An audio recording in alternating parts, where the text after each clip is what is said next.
बहुत बहुत धन्यवाद, बहुत बहुत आभार।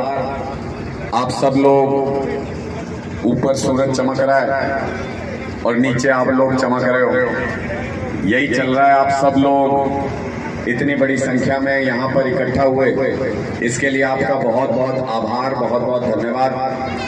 गांव दुब्बड़ की पूरी सरदारी को हाथ जोड़ के नमन करता हूँ, प्रणाम करता हूँ। हमारे साथ हमारे कुछ साथी जो अलग अलग गांव से चल रहे हैं, उनका भी मैं बहुत आभार करता हूँ, बहुत बहुत धन्यवाद करता हूँ। ये बहुत सौभाग्य की बात होती है कि किसी लीडर के साथ, किसी नेता के साथ, उसके अपने हलके के लगभग हर गांव से युवा साथी चल रहा हो, ये बहुत सौभाग्य की बात होती है। वरना तो बहुत सारे लोग ऐसे हैं जो बाहर से लोग ला के चुनाव लड़ते हैं। तो इसलिए आप सबका बहुत बहुत आभार। यहाँ मौके पर मौजूद महावीर एक्स सरपंच जी, कुलदीप जी, नीटू जी, युवा साथी हमारे राम मेहर जी, रणधीर जी, रामफल जी, प्रमोद जी, जयपाल शर्मा जी, सुरजीत जी, प्रदीप जी, गुरदेव सिंह जी, ओम प्रकाश जी,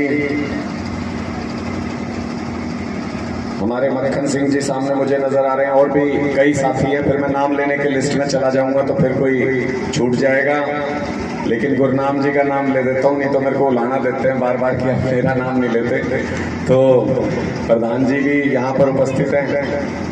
आप सबकी मौजूदगी में मैं कुछ सवाल आपके बीच में छोड़ के जाने के लिए आया हूँ, ताकि आप लोग चुनाव में अपना निर्णय ले सकें, ताकि आप लोग चुनाव में अपना फैसला कर सकें।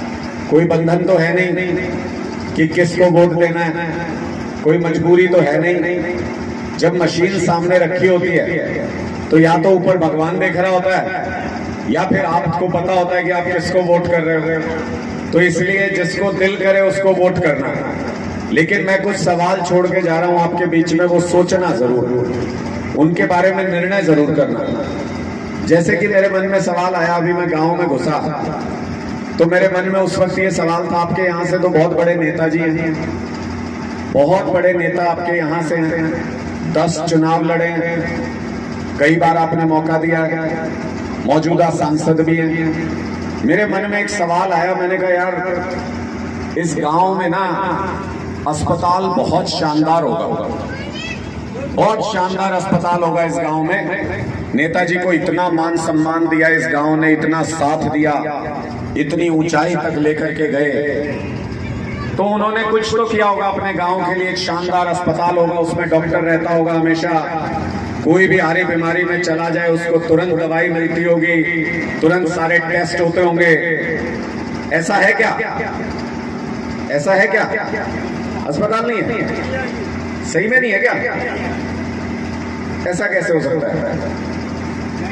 इतने बड़े नेता आपने बनाए, अस्पताल नहीं बनाए यहाँ पर। फिर सरकारी स्कूल तो यहाँ का बहुत शानदार होगा, कोई सिंथेटिक ट्रैक, कोई ग्राउंड हॉकी का, टीचर सारे होंगे, बहुत अच्छी पढ़ाई होती होगी, डॉक्टर इंजीनियर बनते होंगे सरकारी स्कूल से पढ़ के।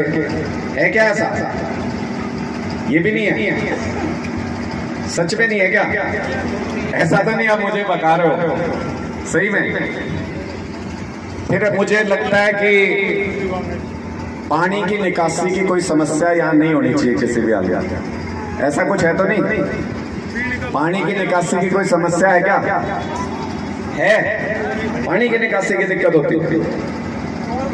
इतने बड़े नेता आपके यहाँ से 10-10 बार चुनाव लड़े हैं, विधायक आपने बना लिए, सांसद आपने बना लिए, और क्या अपना घर बेच के उनका घर भरोगे? इससे ज्यादा क्या कर सकते हो उनके लिए? कर तो लिया सब कुछ, फिर भी अगर आपकी जिंदगी नहीं बदली, आपके बच्चों की जिंदगी नहीं बदली, तो कोई गुलामी थोड़ी है, कोई किसी एक आदमी के, कोई राज परिवार थोड़ी है कि उसी के बेटा राजा, फिर उसका बेटा राजा, फिर उसका बेटा राजा बनेगा। अरे अपने बच्चों के बारे में भी तो सोच लो, एक ही आदमी के बच्चे थोड़ी हैं। आप लोगों का भी तो घर है, आपके भी तो बच्चे हैं, आपको भी तो बच्चे पालने होंगे। तो कभी अपने बच्चों के बारे में सोच के भी वोट करो। मैं बस ये सवाल छोड़ने आया हूं आपके बीच में। न पीने के पानी की व्यवस्था अच्छी है, न पानी की निकासी का बंदोबस्त, न स्कूल अच्छे, न अस्पताल अच्छे, तो फिर किस चीज के लिए हम किसी को, अपने को अगर साथ देते हैं, अपने को नेता को अगर आगे बढ़ाते हैं, यही सोच के बढ़ाते हैं ना कि जब ये ऊपर जाएगा तो इसके साथ साथ हम लोग भी ऊपर बढ़ जाएंगे, ऊंचाई पे जाएंगे, हमारा भी कुछ भला हो जाएगा। नहीं तो कोई गांव के गांव जो अपने नेता के साथ लगते हैं, कोई पागल थोड़ी है जो इतने रिश्तेदार दोस्त सारे साथ लग के किसी नेता को आगे बढ़ाते हैं। यही तो सोचते हैं कि भाई ये आगे बढ़ेंगे तो हम लोगों का भी कुछ उद्धार होगा, हमारा भी कुछ विकास होगा। विकास तो लेकिन एक ही घर में हो रहा है, बाकी पूरे गांव में तो दिख नहीं रहा मुझे, बाकी पूरे गांव में तो ऐसा विकास नजर नहीं आया। इसलिए मैं आपको, आपके ज़मीर को आज ये आवाज देने के लिए आया हूं कि आने वाले चुनाव में अपने बच्चों के लिए वोट करना, किसी नेता के बच्चे के लिए वोट मत करना। 30 साल हो गए कलायत को, 2-3 परिवारों के बीच में उलझे हुए। 30 साल का मतलब 30 साल पहले जो बच्चा पैदा हुआ वो अब नौकरी की भी उम्र जा रही है, उसकी 30 साल का हो चुका है। एक पूरी पीढ़ी निकल गई। लेकिन आप बता दो, कई बार मौके दे लिया आपने, तो कई बार वोट दिया। आप बता दो, अगर कलायत में एक भी फैक्ट्री लगी हो कोई जिसमें अपने बच्चे नौकरी कर सके, कोई बड़ी कंपनी आई हो जिसमें अपने बच्चे नौकरी कर सकते हैं, कोई बड़ा प्रोजेक्ट कलायत में आया हो, क्यों भाई? यहाँ इंसान नहीं रहते। अगर हमारे बच्चों को नौकरी करनी है तो गुड़गांव ही जाना पड़ेगा, अगर हमारे बच्चों को नौकरी करनी है तो मोहाली जाना पड़ेगा। यहाँ पे रोजगार का इंतजाम नहीं हो सकता। फिर किस लिए हम अपने नेता बनाए घूम रहे हैं भाई? फिर किस लिए हम अपना सीना ठोकते फिर रहे हैं कि हमने नेता खड़ा कर दिया, नेता खड़ा कर दिया? जब वो सारे विकास के काम, जब प्रगति, कोई बड़ा प्रोजेक्ट, कोई फैक्ट्री, कोई कंपनी जब अपने इलाके में ला ही नहीं पाए, तो फिर किस बात के नेता? अगर रोहतक की ही ड्योढ़ी पे सर झुकाना है तो अपने किसी आदमी को आगे बढ़ा लो जो इस इलाके के लिए विकास कर ले, जो इस इलाके की लड़ाई लड़ ले। हम इसलिए थोड़ी सालों साल से वोट दे रहे हैं, इसलिए थोड़ी किसी को आगे बढ़ा रहे हैं कि वो यहां से जीत के जाएं और रोहतक की ड्योढ़ी पे सर झुकाएं। तो रोहतक में तो है ही पीजीआई, रोहतक में तो यूनिवर्सिटी बनी हुई है, कई सिरसा में भी बनी हुई है, उन्होंने भी अपना राज बना लिया। हमने कभी अपना राज बनाने के बारे में सोचा ही नहीं। इसलिए मैं आप लोगों से ये निवेदन करने आया हूं, धनौरी और दुब्बल में कोई ज्यादा सा फर्क नहीं है, एक ही है, अपना ही परिवार है, अपना ही घर है। मैं आप लोगों से ये निवेदन करने के लिए आया हूं। आपने कई मौके दे लिए बाकी लोगों को, कई मौके दे लिए बाकी लोगों को। मैं भी आपका ही बच्चा हूं, आप जैसे आम परिवार से ही आता हूं, मैं भी आपका ही बेटा हूं। आपसे एक मौका मांगने के लिए आया हूं, लेकिन अपने लिए नहीं, आपके बच्चों के नसीब के लिए मैं एक मौका मांगने आया हूं। एक मौका दे दो, अगर आपके बच्चों का नसीब ना बदल दूं तो मुझे कह देना। एक मौका तो बनता ही है हमारा भी, सबको इतने मौके दे लिए आपने। और फिर ये भी तो देखो कि उससे होगा क्या। ये सिर्फ विधायक का चुनाव नहीं है। कहीं आप ये सोचो विधायक का चुनाव लड़ रहा है, कोई अपने आदमी को, अपने बंदे को वोट दे दो। ये विधायक का चुनाव नहीं है, ये इस बात को तय करने के लिए चुनाव है कि हरियाणा की आने वाली राजनीति कलायत से चलेगी या नहीं चलेगी। विधायक तो हर बार चुनते हो, हर बार ही तो विधायक चुनते हो, किसी ना किसी को चुन के तो भेजते ही हो। क्या फर्क पड़ गया उससे? हरियाणा की राजनीति में जब तक अपनी चौधर नहीं होगी, हरियाणा की राजनीति में जब तक अपना मजबूत खंभा नहीं गड़ेगा, तब तक कोई विकास का काम यहाँ पे नहीं होने वाला। सब लोग आपसे वोट लेंगे, कहीं ना कहीं जाके सर झुकाएंगे, जहां सर झुकाएंगे वहां पे काम होगा। ये पंजाब में देख लो उदाहरण, पंजाब के लोगों ने, संगरूर के लोगों ने खास तौर पे जब भगवंत मान जी को चुन के भेजा, कोई और थोड़ी जीता था हमारा, अकेले भगवंत मान को चुन के भेजा संगरूर ने। नतीजा क्या हुआ? उसका नतीजा क्या हुआ? आज पंजाब पूरा का पूरा पंजाब की राजनीति संगरूर से चलती है, उन्होंने शुरुआत कर दी थी। मैं आप लोगों से इस शुरुआत की अपील करने आया हूं। इस बार ये शुरुआत कर दीजिए, कलायत से शुरुआत कर दीजिए। ऐसा वक्त बहुत जल्दी आने वाला है जब पूरे हरियाणा में कलायत का रुक्का होगा, जब पूरे हरियाणा में कलायत का नाम गूंजेगा, यहीं से चलेगी हरियाणा की राजनीति। वो वक्त बहुत जल्दी आने वाला है, लेकिन उसमें अपनी भागीदारी करनी पड़ेगी, आपको भी अपनी हिस्सेदारी करनी पड़ेगी। हम लोग करना क्या चाहते हैं? कोई तो किसी नाम पे वोट ले जाता है। असल में कसूर अकेले नेताओं का भी नहीं है भाई, कसूर अपना भी है। 5 साल तक तो हम ये कहते हैं ये आए नहीं हमारे बीच में, दुख सुख में भी नहीं आए, कुछ काम नहीं करा, एक फड़ी नहीं फोड़ी। 5 साल तक सारे उलाने, सारी शिकायत, सब कुछ करते रहते हैं। फिर 5 साल के बाद जब वोट डालने का टाइम आता है, फिर सोचते हैं गोद के इसका गांव कौन सा है, अपने को हांड का है के, अपने गांव का है के, इसका धर्म क्या है, इसकी जात क्या है। फिर हम ये सोच के वोट देते हैं। अगर इन चीजों पे वोट दोगे तो काम कहां से होगा? काम के नाम पे तो वोट ही नहीं दिया। काम के नाम पे कब वोट दिया हमने? काम के नाम पे वोट दोगे तो काम होगा। अगर जात के नाम पे वोट दोगे, अगर धर्म के नाम पे वोट दोगे, गांव के नाम पे वोट दोगे तो काम नहीं होगा। वो तो अगली बार भी वही है। गांव थोड़ी बदल जाएगा, गुहाट थोड़ी बदल जाएगा, जात थोड़ी बदल जाएगी, धर्म थोड़ी बदल जाएगा। वो तो अगले चुनाव में फिर वही, उससे अगले चुनाव में फिर वही। तो आपको पता कैसे चलेगा कि वोट देना है कि नहीं देना? काम के नाम पे वोट दीजिए, और 5 साल के बाद जब वो व्यक्ति आएगा तो आपको पता चलेगा कि इसने काम किया है कि नहीं किया है। तब उस आधार पे अगली बार वोट देना।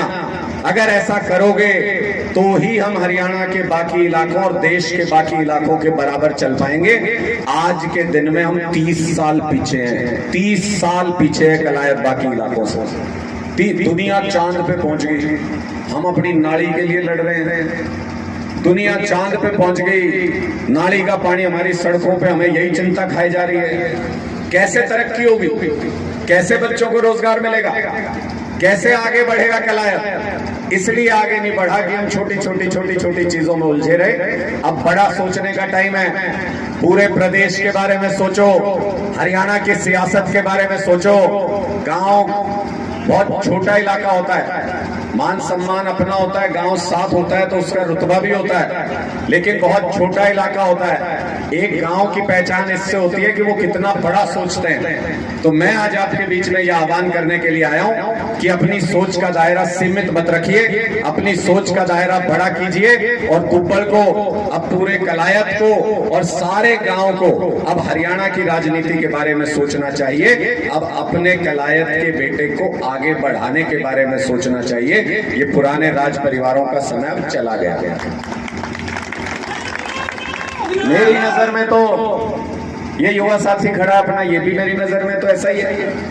ये क्यों नहीं लड़ सकता था भाई चुनाव कलायत का?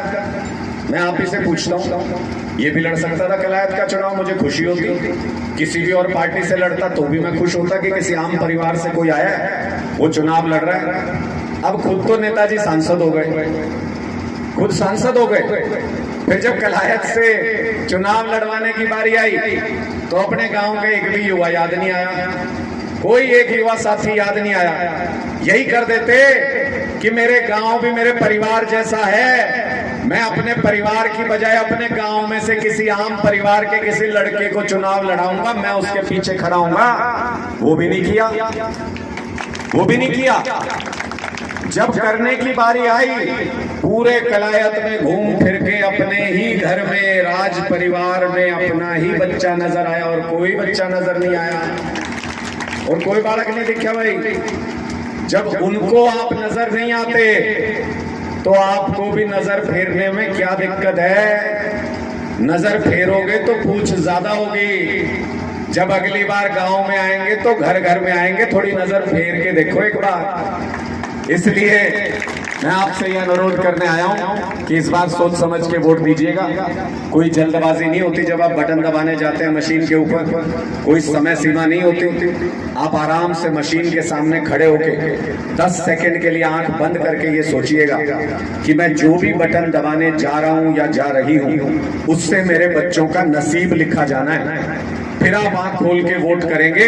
मैं गारंटी देता हूं झाड़ू के अलावा आपकी उंगली किसी और निशान पे जा ही नहीं सकती, किसी निशान पे नहीं जा सकती। इसलिए बदलाव का वक्त है। बदलाव को जो सबसे पहले पकड़ता है वो उस बदलाव में सबसे ऊंचाई पे जाता है। इसलिए इस बदलाव के वक्त में मैं आप लोगों से अपील करने आया हूं, ये अनुरोध करने आया हूं कि इस बार झाड़ू के निशान को याद कर लो। और सिर्फ मैं नहीं कह रहा, ऊपर वाले का भी यही इशारा है। ऊपर वाला भी इशारे में समझाता है हमें बहुत कुछ। क्या इशारा है भाई? मशीन पे मेरा बटन कौन से नंबर पे आएगा ये तो मैं नहीं तय कर रहा था। ऊपर वाले का इशारा है मशीन पे भी अपना बटन पहले नंबर पे है, सबसे ऊपर है, सबसे ऊपर। हमारी माताएं बहनें सुन रही है मेरी आवाज, अपने घरों के दरवाजे में खड़े होके मैं आप लोगों से भी अपील करता हूं। आप तो हर रात को ये सपना आंखों में लेके सोती हो, मुझे पता है। हर माँ ये सोचती है, मेरी माँ भी सोचती है मेरे बारे में। हर माँ अपने बच्चों के बारे में ये सोचती है कि मेरा बेटा खूब पढ़े लिखे, मेरी बेटी खूब पढ़े लिखे, खूब तरक्की करें। जितना इनके परिवार ने, इनके पिता ने नाम कमाया उससे भी आगे जाएं। उससे आगे जाने के लिए बिजली, पानी, स्कूल, अस्पताल और रोजगार, इसके ऊपर काम करना पड़ेगा।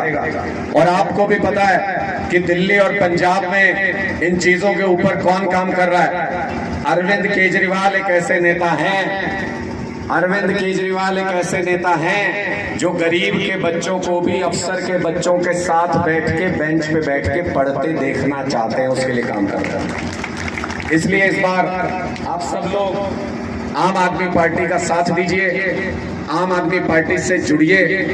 राजनीति किसी की बपौती नहीं होती। मैं आपका आह्वान करता हूं, मैं आम आदमी पार्टी में निर्णय लेने की स्थिति में हूं। आम आदमी पार्टी में क्या तय होता है उसमें मेरी मर्जी चलती है। चाहता तो 90 हलकों में से कहीं से भी चुनाव लड़ सकता था, पर कलायत के स्वाभिमान का सवाल है। हरियाणा की राजनीति कलायत से चलानी है, इसलिए यहाँ पे चुनाव लड़ने के लिए आए हैं। मैं आपका भी आह्वान करता हूँ, दुब्बल गांव का कोई भी युवा अगर राजनीति में आगे बढ़ना चाहता है, आम आदमी पार्टी के दरवाजे उसके लिए खुले हैं। मैं बड़े भाई की तरह आपके साथ खड़ा होकर आपका साथ दूंगा। बाहर निकलिए, गुलामी छोड़नी पड़ेगी। पीछे चल चल के कभी भी नेता नहीं बना जाता। आपको अपने नेतृत्व को पहचानना पड़ेगा। और अगर किसी भी युवा के अंदर ये साहस है, उसके अंदर ये दम है, वो मेहनत कर सकता है, उसको आगे बढ़ाने का जिम्मा मेरा है। पूरे हरियाणा की राजनीति आपके लिए खुली है। आइए, आम आदमी पार्टी के दरवाजे आपके लिए खुले हुए हैं। इस बार एक मजबूत फैसला करके आम आदमी पार्टी का साथ दीजिए, आम आदमी पार्टी के साथ जुड़िए, झाड़ू के निशान पे बटन दबाइए।